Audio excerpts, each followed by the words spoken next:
अस्सलाम वालेकुम। तो आज ये मेरी दूसरी वीडियो होगी जिसमें मैं एक्सेल के अंदर एआई का यूज़ करके एक बहुत ही मेसी डेटा को जम्बल्ड वे में वो होगा उसको क्लीन करके एक छोटा सा चार्ट बनाएंगे और फिर उसको क्लाइंट को हम लोग देंगे। तो क्लाइंट की जो रिक्वायरमेंट है वो ये है कि उसको ये एक इलेक्ट्रिसिटी कंजप्शन डेटा है, तो इसको इस जम्बल्ड डेटा के अंदर से ये इस तरीके का कुछ चार्ट चाहिए जिसमें मंथ हों और फिर उसके बाद डेज़ हों और टाइम का भी एक छोटा सा साइड बार हो, ताकि जो है वो टाइम पे क्लिक करके देख सके कि किस टाइम किस डे में कौन से मंथ में सबसे ज़्यादा बिजली खर्च हो रही थी। तो उसको फिर चीज़ें आसानी से समझ में आएंगी। तो उसके लिए हमें क्या करना होगा, हमें 4 कॉलम चाहिए होंगे। फर्स्ट कॉलम जो होगा वो मंथ का होगा, सेकंड कॉलम होगा वो डे का होगा, थर्ड कॉलम होगा वो इन फिगर का होगा और फोर्थ कॉलम टाइम का होगा।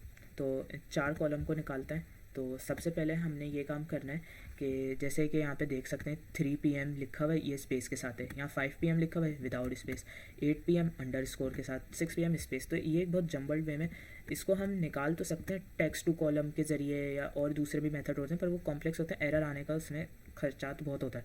तो इसमें हम सिंपल सा मेथड यूज़ करेंगे। तो सबसे पहले आपने बस 2-4 कॉलम के जो है ना डेटा को इधर लिखना है। जैसे अभी मैं सबसे पहले टाइम निकाल लूँ तो मैंने यहाँ पे लिख देना है 3 PM, इंटर करूँगा, 5 PM इंटर और 8 PM इंटर। तो अभी मैंने बस 3 कॉलम का निकाल लिया है डेटा। तो अब सिंपल से क्या करूँगा, मैं एक फ्लैश फिल नाम का एक फ़ीचर है एक्सेल के अंदर, बहुत अच्छा फ़ीचर है। इसमें अब मैं उसका एक शॉर्टकट है कंट्रोल ई जैसे ही प्रेस करूँगा तो यहाँ इलेक्ट्रिक कंजप्शन डेटा में से टाइम जो भी होगा वो इस बी कॉलम में आ जाएगा। कंट्रोल ई प्रेस करा, फिर आप देख सकते हैं कि मेरे को जो 4 कॉलम चाहिए थे उनमें से टाइम का एक कॉलम निकल के आ गया है। बीच बीच में से रैंडमली चेक भी कर सकते हैं, वैसे तो एआई है एक्सेल है, इसमें कोई एरर नहीं आएगा। जैसे 2 PM, यहाँ पे भी 2 PM आ गया, तो ये बिल्कुल सही होगा। अब दूसरा कॉलम हमें डे का चाहिए, लेकिन इसमें मसला ये है कि किसी रो में डेटा है तो किसी में नहीं है। जैसे इसमें मंडे, इसमें नहीं है, इसमें थर्सडे तो इसमें नहीं है, इसमें फ्राइडे, इसमें ट्यूसडे, मंडे ट्यूसडे तो इसमें नहीं है। तो इसलिए अभी हम इसको छोड़ के पहले डेट को निकालेंगे। तो उसके लिए हम सिंपल सा वही काम करेंगे, पहले 3 कॉलम में रो में हम लिख लेंगे अपनी डेट को, उसके बाद फिर फ्लैश फिल का यूज़ करके उसको नीचे तक के लेकर आएंगे। 24 मार्च 2014, 24 मार्च 2014 इंटर, 15 अगस्त 2014, 15 अगस्त 2014 इंटर, 10 मार्च 2014, 20 मार्च 20 मार्च 2014 इंटर। अच्छा, एक बात का भी आपने ख्याल करना है कि यहाँ से जो डेटा निकालना है उसको एज इट इज़ यहीं पर ही लिखना है। जैसे 20 मार्च 2014, 20 मार्च 14, वो एक ही बात है, ये 2000 नहीं लिखा हुआ, 14 ही है। वो हम इसमें से जाके चेंज कर सकते हैं। इसमें शॉर्ट डेट है, इस पर क्लिक करेंगे, यहाँ पे चेंज हो जाएगा। लेकिन ऐसा ज़्यादा सही है क्योंकि क्लाइंट की भी ये रिक्वायरमेंट है, तो बस इतना ही करेंगे। उसके अलावा हम लोगों ने यहाँ पे कंट्रोल ई प्रेस कर सकते हैं, लेकिन मैं आपको दिखाता हूँ ये फ्लैश फिल आपको फीचर मिलेगा कहाँ पे। डेटा टैब के अंदर आपने जाना है और ये ऊपर की तरफ फ्लैश फिल आ रहा है, इस पर क्लिक करेंगे, एज इट इज़ आ जाएगा। मैं नीचे जाके भी दिखा देता हूँ। जैसे ये डेटा 8760 रोज़ का है, तो अगर मैनुअली करते कितना मुश्किल, कितने दिन लगते हैं काम करने में, तो सिंपली हमने इसको एक फ़ीचर की मदद से निकाल लिया। तो रैंडमली दोबारा से चेक कर लेते हैं कि क्या ये सही निकला है। 22 अक्टूबर 2014, 22 अक्टूबर 2014, ये बिल्कुल सही आया है। तो अब हम लोग किलो वाट पर आवर जो है वो निकालेंगे। तो ये चूँकि एक नंबर है, तो जैसे 0.384, 1.201 ये नंबर है और एक्सेल में नंबर डिटेक्ट बहुत इजीली कर लेता है। तो अभी मैं आपको इसका एक मैजिक दिखाता हूँ। 0.384 इंटर, अब देखिएगा 1, अब मैंने सिर्फ 1 लिखा है और इसने पूरा डेटा निकाल कर दे दिया है। यहाँ से भी मैच कर सकते हैं, जैसे 1.523, 1.523 इंटर प्रेस करेंगे, ये आ गया, सिंपल। तो इस तरीके से जो है एक्सेल में नंबर डिटेक्ट करना आसान होता है। तो ये आ गया। अब हमारा चौथा और आखिरी कॉलम होगा डेज़ का। तो डे निकालना है हमें, तो हम लोग इस डेट का यूज़ करके डे निकालेंगे। उसके लिए एक एक्सेल का बहुत ही अच्छा और पॉपुलर फंक्शन है टैक्स का। तो इक्वल टू प्रेस करके हम लिखेंगे टेक्स्ट और टैब प्रेस करेंगे, ये आ गया। अब हमने वैल्यू बतानी है, तो वैल्यू हमारी ये डेट है कॉमा, और हमें फॉर्मेट टेक्स्ट क्या है, तो हमने 3 दफ़ा डी प्रेस करना है। एक सेकेंड, पहले को डाल के 3 दफ़ा डी प्रेस करके इसको क्लोज करेंगे, इंटर करेंगे तो आ गया मंडे। जैसे मंडे, यहाँ पे भी मंडे आ गया। अब मैं 4 दफ़ा डी प्रेस करता तो पूरा मंडे लिखा हुआ आ जाता। जैसे मैं करके दिखाता हूँ, यहाँ पे मैं एक और डी डाल देता हूँ, फिर इंटर करता हूँ, पूरा मंडे लिखा हुआ आ गया। लेकिन हम लोग 3 डी ही रहने देते हैं, इंटर करेंगे और सिंपल क्या करना है, जब ये आपका कर्सर ये कोने में लेकर जाएंगे तो ये कुछ इस टाइप का प्लस बन जाएगा डार्क होके। तो जब ऐसा हो जाए तो इस पर डबल क्लिक करना है, तो आपका डेटा नीचे तक के सेम आ जाएगा। आप रेंडमली चेक कर सकते हैं कि ये वेडनेसडे था, यहाँ पे भी वेडनेसडे आ गया, यहाँ संडे था, यहाँ पे भी संडे आ गया। तो ये बिल्कुल सही डेटा है। लेकिन इसमें एक छोटा सा प्रॉब्लम है कि एक फॉर्मेट है, ये एक वैल्यू नहीं है। जैसे यहाँ पे फॉर्मूला बार में देख सकते हैं लिखा हुआ है टैक्स C2 DDD। तो मिसाल के तौर पे अगर हम लोग यहाँ का डेटा चेंज करेंगे डेट का, तो क्या होगा, यहाँ पर भी ऑटोमेटिक ये भी चेंज हो जाएगा, क्योंकि फॉर्मेट है ना, ये इसी को कॉपी करके चेंज कर देगा। अब जैसे यहाँ 24 से 25 हो जाता है, तो मंडे से ये ट्यूसडे हो जाएगा ऑटोमेटिक। तो हमने ऐसा नहीं करना है, इस फॉर्मेट को हमने वैल्यू में लेकर आना है ताकि ये अच्छा लगे। अगर यहाँ से कल को कुछ क्लाइंट की तरफ से ख़राबी होती है तो ये चेंज ना हो जाए, क्योंकि यहाँ से अगर कुछ चेंज होगा डे भी चेंज हो जाएगा। तो हमने टॉप पे क्लिक करके control shift down arrow, control back space, फिर इसको कंट्रोल C करना है और कंट्रोल अल्ट V करना है। कंट्रोल V नहीं, कंट्रोल अल्ट V। तो इसे पेस्ट स्पेशल खुल जाएगा और ऑल पे नहीं रखना, हमने वैल्यूज़ पे रखना है और ओके कर देना है। अब आप रेंडमली कुछ भी चेक करें, जैसे मंडे था तो यहाँ पे फॉर्मूला बार में फॉर्मूला नहीं है, मंडे है, ये वैल्यू है। अब अगर मैं डेट को चेंज करूँगा तो डे को कोई फ़र्क नहीं पड़ेगा। मैं जैसे देखें यहाँ पे वेडनेसडे, तो यहाँ पे भी वेडनेसडे, फॉर्मूला नहीं है। तो ये एक अच्छा इसका फीचर है। तो अब हमने क्या करना है, इसको दूसरी शीट में लेकर जाते हैं। उसका एक शॉर्टकट है, प्लस पे भी क्लिक कर सकते हैं, शॉर्टकट भी यूज़ कर सकते हैं। शॉर्टकट है Alt-I-W। ये एक नई शीट बन गई और यहाँ से हमने इस डेटा को कर लेना है पूरा cut. Control shift down arrow से नीचे तक के जाएंगे, control shift right arrow, control back space से ऊपर आ जाएंगे और कंट्रोल X कर लेंगे। अब ये डेटा कट हो गया और इसको यहाँ पर आके कंट्रोल V से पेस्ट कर देंगे। ये पेस्ट हो गया डेटा। इसको थोड़ा सा बड़ा कर लेंगे। इसे बड़ा करने की ज़रूरत नहीं, क्योंकि अभी इसका भी हमने पिवट टेबल भी बनाना है।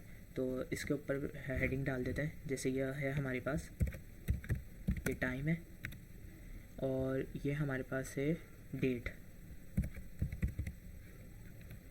और ये किलोवाट है, तो किलोवाट और ये हमारे पास डे इसमें भी। तो ये हो गया। इसको चाहें तो कर लें, कोई वैसे ऐसा इशू नहीं है, क्योंकि अभी ये में हमारा मेन चीज़ नहीं है। लेकिन बोल्ड कर लेता है। खैर बहरहाल, अब अभी हमने कंट्रोल A प्रेस करना है, पूरा डेटा सेलेक्ट हो गया। कंट्रोल बैक स्पेस क्लिक करेंगे और उसके बाद इंसर्ट टैब के अंदर पिवट टेबल आ रहा है, हमने इस पर क्लिक करना है पिवट टेबल में।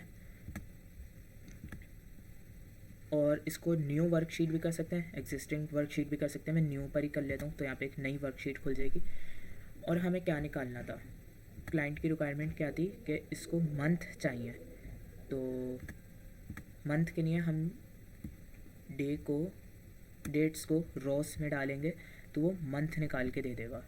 वो डेट्स थी तो वो मतलब डेट्स तो बहुत सारी थी ना, तो वो सब तो निकाल के दे नहीं सकता, तो वो मंथ दे देगा। फिर उस मंथ के अंदर से भले फिर हम डे निकालना है। क्लाइंट रिक्वायरमेंट में जाके देखेंगे तो डे में से डेज निकाल लेते हैं। तो अभी हम डेज को कॉलम में डाल देंगे, डेट्स आ गई। फिर उसके बाद किलोवाट को वैल्यू में डाल देंगे, चूँकि वो एक वैल्यू है। देखा, वैसे ही बिल्कुल हमारा अभी आहिस्ता आहिस्ता शेप में आ रहा है टेक्स्ट चार्ट जो है। तो अब सिंपल जो है हम लोग क्या काम करेंगे, इसकी थोड़ी बहुत फॉर्मेटिंग करेंगे कि इसको सिलेक्ट करके इसमें जो फुल स्टॉप के बाद की वैल्यू उसको कम करेंगे।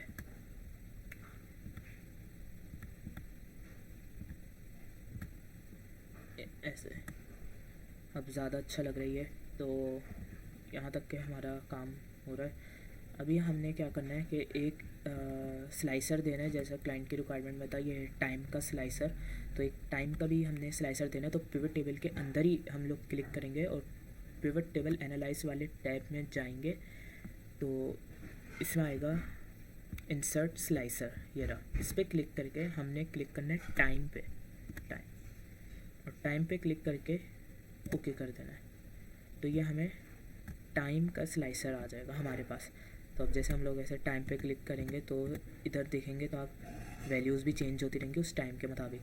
अच्छा, तो अब हमने क्या करना है कि क्लाइंट रिक्वायरमेंट में आप देखेंगे यहाँ पे लाइन है, इस पिवट टेबल के बराबर में लाइन है, इसको कहते हैं स्पार्क लाइन।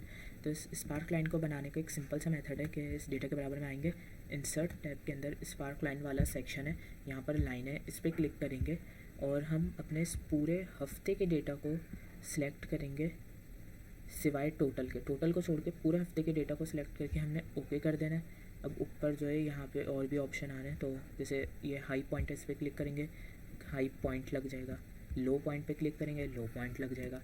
तो अब इसके मुताबिक भी यहाँ पे चार्ट्स आ रहे हैं, तो आप अपने हिसाब से भी देख सकते हैं। तो बस इस पर जो है हमने नीचे तक के इसको ले जाना है। इस तरीके से इस डेटा में से इसकी स्पार्क लाइनें भी निकल के आ गई हैं। तो अभी आखिरी चीज़ है क्लाइंट रिक्वायरमेंट में, ये आप बीच में एक रेड डॉट देखेंगे, रेड कलर के सेल हैं, तो इसको बनाना सिंपल सा काम है। हमने दोबारा से इस हफ्ते के डेटा को, पूरे हफ्ते के डेटा को सिलेक्ट करना है सिवाय ग्रैंड टोटल के, मतलब टोटल को छोड़ के हफ्ते के डेटा को। और ऊपर होम टैब में कंडीशनल फॉर्मेटिंग का एक सेक्शन है, इस पर क्लिक करके हम आएंगे कलर स्केलर में, और यहाँ पे जैसे ये पहला जो है ये है वाइट टू रेड, मतलब सबसे ज़्यादा जो वैल्यू होगी वो वाइट होगी और सबसे कम रेड होगी। तो हमें ऐसा नहीं चाहिए। इसी के बराबर में कि इस पर क्लिक करेंगे, जो सबसे ज़्यादा वैल्यू होगी जैसे 192, ये सबसे ज़्यादा डार्क है, तो सबसे छोटी वैल्यू जो होगी 29 हो गई, तो ये बिल्कुल वाइट होगी। तो इस तरीके से हमने ये काम भी कर लिया। तो अब टाइम देख सकते हैं कि किस टाइम, जैसे 12 AM है, रात के 12 बजे, मंडे को कितने यूनिट्स खर्च होते हैं, सैटरडे को कितने यूनिट्स खर्च होते हैं, तो संडे को कितने यूनिट खर्च होते हैं। ये अब जैसे जून जुलाई में संडे को रात 12 बजे 8 यूनिट खर्च हुए। ज़ाहिर सी बात है जून जुलाई में गर्मी होती है तो उसमें तो एसी चलता ही चलता है। तो खैर इस तरीके से क्लाइंट अपने डेटा को चेक कर सकते हैं अपने टाइम के हिसाब से, और वो देख सकते हैं कि सबसे ज़्यादा इलेक्ट्रिसिटी कंजम्पशन कहाँ हो रही है, किस टाइम हो रही है, तो उसको उस हिसाब से मैनेज करने में ईजी होगा। तो यहाँ पे हमारी वीडियो एंड होती है। क्लाइंट का जो रिक्वायरमेंट थी वो पूरी हो गई, लेकिन जो एक होमवर्क है वो रहता है। तो होमवर्क सिंपल सा है कि राइट टोटल इलेक्ट्रिसिटी कंजप्शन इन जुलाई 8-9 PM, मतलब 9 PM में जुलाई के मंथ में इलेक्ट्रिसिटी की कंजम्पशन कितनी थी। तो सिंपल सा काम है, 9 PM है तो हमने स्लाइसर में 9 PM को सिलेक्ट कर लेना। अभी देखें सब हट गया, सिर्फ 9 PM सिलेक्ट हो गया, और मंथ था जुलाई, तो जुलाई के मंथ 9 PM में, अच्छा टोटल इलेक्ट्रिसिटी कंजम्पशन है, तो टोटल जो इलेक्ट्रिसिटी कंजम्पशन हुई है वो है 40, तो 40 यूनिट्स खर्च हुए हैं जुलाई में 9 PM के टाइम में, मंडे टू संडे। तो इस हिसाब से भी देख सकते हैं। तो ये होमवर्क भी हमारा हो गया। तो सिंपल सा काम था। तो इस वीडियो को यहीं पर ही एंड करते हैं, मिलते हैं नई वीडियो में। अल्लाह हाफ़िज़।